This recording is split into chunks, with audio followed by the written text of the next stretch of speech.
യുവാവിനെ ബന്ധുവിന്റെ വീട്ടിൽ കൊല്ലപ്പെട്ട നിലയിൽ കണ്ടെത്തി. പത്തനംതിട്ട വടശ്ശേരിക്കരയിലാണ് ഈ സംഭവം. ഡ്രൈവിംഗ് ജോലികൾ ചെയ്തു വന്ന ജോബി എന്ന ഈ 38-കാരനാണ് കൊല്ലപ്പെട്ടത്. അതേസമയം ജോബി ഇന്നലെ സുഹൃത്തുക്കൾക്കൊപ്പം മദ്യപാന സദസ്സിലായിരുന്നുവെന്ന് ഭാര്യ അൻസു മാതൃഭൂമി ന്യൂസിനോട് പറഞ്ഞു. വടശ്ശേരിക്കര ഗ്രാമപഞ്ചായത്ത് 15-ാം വാർഡാണ്. പേങ്ങാട്ട് പീടികയിൽ പള്ളിക്കാമുരിപ്പ് റോഡോട് ചേർന്ന ഭാഗത്തെ റജി എന്ന ആളുടെ വീടാണ്. ഈ വീടിന്റെ ഹാളിലാണ് മൃതശരീരം കണ്ടെത്തിയത്. ജോബി ഹാളിൽ മലർന്ന് മരിച്ചു കിടക്കുന്ന നിലയിലാണുള്ളത്. ശരീരമാകെ രക്തത്തിൽ കുളിച്ച അവസ്ഥയിലാണ്. കഴിഞ്ഞ രാത്രി തർക്കവും കൊലപാതകവും ഉണ്ടായിട്ടുണ്ട് എന്നുള്ളതാണ് മനസ്സിലാക്കപ്പെടുന്നത്. വീട്ടുടമ ജോബിയുടെ അടുത്ത ബന്ധു കൂടിയാണ്. അച്ഛൻ്റെ സഹോദരിയുടെ മകനാണ്. അദ്ദേഹം തന്നെയാണ് പുലർച്ചെ ഗ്രാമപഞ്ചായത്ത് അംഗത്തെ വിളിച്ച് ജോബി വീട്ടിൽ മരിച്ചു കിടക്കുന്നു എന്നുള്ള വിവരം പങ്കുവച്ചത്. ജോബിയുടെ അമ്മ ആലീസ് നമ്മോടൊപ്പം ചേരുന്നുണ്ട്. ഇതുമായി ബന്ധപ്പെട്ട അമ്മ എന്ത് വിവരമാണ് അറിഞ്ഞത്? ഞാൻ അറിഞ്ഞത് 11:30 ആയപ്പോൾ ഇവിടെ ഒരാൾ വന്ന് വിളിച്ചോണ്ട് പോയി.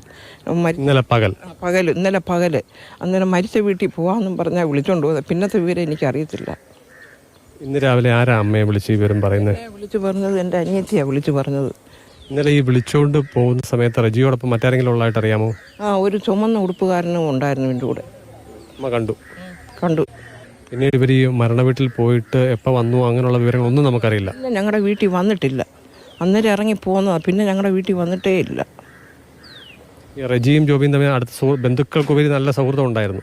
നല്ല സ്നേഹവും കാര്യവും വിളിയും പറയത്തിലും എല്ലാം ഉണ്ടായിരുന്നു. 2 പേർ പോലീസിന്റെ കസ്റ്റഡിയിലുണ്ടെന്നാണ് നമുക്ക് ലഭ്യമാകുന്ന വിവരം. അതിൽ ഒരാൾ ജോബിയുടെ ബന്ധു കൂടിയായ റജിയാണെന്ന് മനസ്സിലാക്കുന്നു.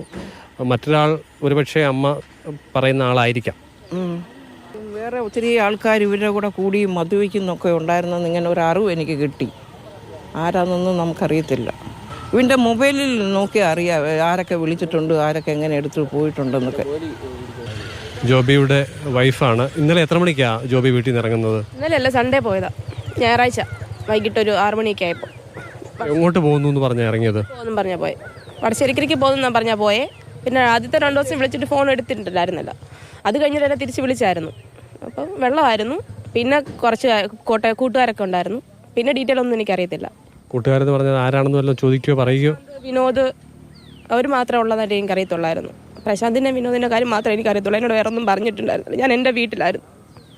രാവിലെ എന്നെ വിളിച്ചായിരുന്നു. അങ്ങനെ കുഴപ്പമൊന്നും ഇല്ലായിരുന്നു. അത് കഴിഞ്ഞിട്ട് പിന്നെ തൊട്ട് ഉച്ചയായപ്പോൾ തൊട്ട് തന്നെ വെള്ളമായിരുന്നു. പിന്നെ ഡീറ്റെയിൽ ഒന്നും എനിക്കറിയാം. റജിയുടെ വീട്ടിലാണെന്ന് ഒരാൾ എന്നോട് പറഞ്ഞായിരുന്നു. ഇവിടെ ഉണ്ട്, വെള്ളമായിരുന്നു, ഇവിടെ ഉണ്ടെന്ന് പറഞ്ഞായിരുന്നു. അപ്പോൾ പിന്നെ വേറെ ഒന്നും ഉണ്ടോ എന്ന് അറിയത്തില്ലായിരുന്നു.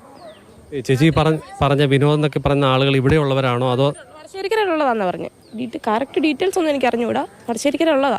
റജി അടക്കം 2 പേർ നിലവിൽ പോലീസിന്റെ കസ്റ്റഡിയിലുണ്ട്. അവരിൽ നിന്ന് ലഭിക്കുന്ന കൂടുതൽ വിവരങ്ങൾ ഒരുപക്ഷെ ഈ സംഭവവുമായി ബന്ധമുള്ള മറ്റ് ചിലർ കൂടി ഉണ്ടെങ്കിൽ അവരിലേക്ക് കൂടി എത്തും എന്ന് തന്നെയാണ് പ്രതീക്ഷിക്കപ്പെടുന്നത്. ക്യാമറമാൻ ജയചന്ദ്രൻ പുല്ലംപാറയ്ക്കൊപ്പം CK അഭിലാൽ, മാതൃഭൂമി ന്യൂസ്.